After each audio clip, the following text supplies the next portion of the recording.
Mandibulise kuni bathandi bezemidlalo eMzantsi Afrika, ingakumbi kuni balandeli bebhola elikhulu laseMzantsi Afrika.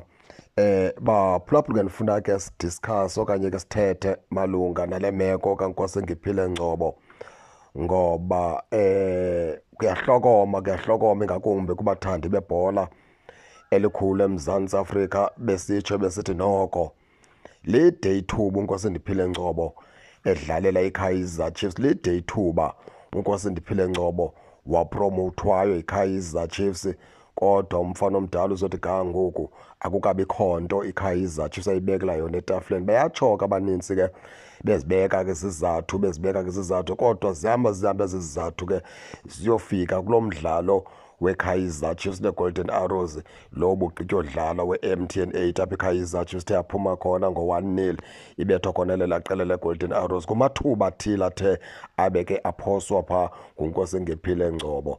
Ndiyafuna ke baphulaphula ke singene ke sishukuxe ke le meko, mhlawumbi bakhona abangavela bavele nesisombululo basibonise apho ke singaboni khona malunga nomfana. Abantu abanintsi ke xa kuthethwa izinto ezinje baye bacinga into yokubana ke kuathekwa iplayer ethile, ingakumbi ke xa kukho abantu abathanda loo player bangayijongi nobungozi obusondelele kule player malunga nekamva layo. Ndidla ngokuthi ke mna ke kweli khasi baphulaphuli, xa iplayer isindwa lijezi letimu okanye izinto zayo zingayihambeli kakuhle etimini, ndiye ndithi team ngcono iyikhululelo player eyise kwezinye iplayer, mhlawumbi xa inofika kwenye team izinto zayo lo player zingavuleleka. Awukwazi kaloku uhlala iseasons ezingapho ku-8 etimini, eziyi-7 neziyi-5 etimini eyi-1 kodwa awukaperformi ngendlela, awukaze uperforme ngendlela erayithi, awukaze uyinikeze nto loo team, awukaze ndisho ubizwe ndisho nakubafana ke kuthiwe hayi le player noko ngoku ize kakuhle masike sinikeze ithuba nalapha kwiqela lesizwe laseMzantsi Afrika. Into eyenzekayo uNkosi Ngiphile Ngcobo kuhamba i-age yakhe, umfana omdala uyaphuma ngoku ekubeni eyi-youngster, ngoku uzongena ebudaleni akukabikho nto ayibekileyo kwiKaizer Chiefs. Ndike ndenza umzekelo ndathi into kaNkosi Ngiphile Ngcobo ibufana nento kaBruce Vuma, ngoba bobabini baneminyaka kulaa timu kodwa iperformance yabo ayitshintsha ikhuli.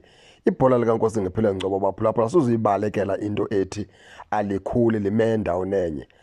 Andazi ke abantu abaninzi yintoni le bafuna siyithethe, andazi noba bafuna sixoke nangoNkosi Ngiphile Ngcobo sithi uNkosi Ngiphile Ngcobo uperforma kakuhle, okanye sithi uNkosi Ngiphile Ngcobo unekamva elihle phaa kwiKaizer Chiefs.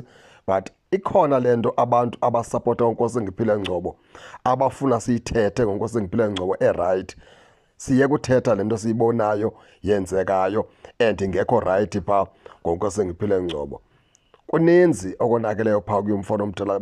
Thina sibona iKaizer Chiefs singathi ke ngeyivele imkhulu lo mfana omdala kwisizini ezayo, imnikeze ithuba lokubana ke akahambe ofumana mhlawumbi ayojoyina ezinye team, mhlawumbi kuloo team leyo umfana omdala wawufika phaa izinto zakhe zikhanye zivuleleke, kodwa lapha kwiKaizer Chiefs wohlulakele umfana omdala. Injalo ke baphulaphuli, ningake ningene ke nani ke nitsho nento yokubana niva njani, nize ningakhohlwa usubscribe kule channel kuze ningaphoswa zezemidlalo endizanothulela zona kwixa elizayo kakuhle babukeli.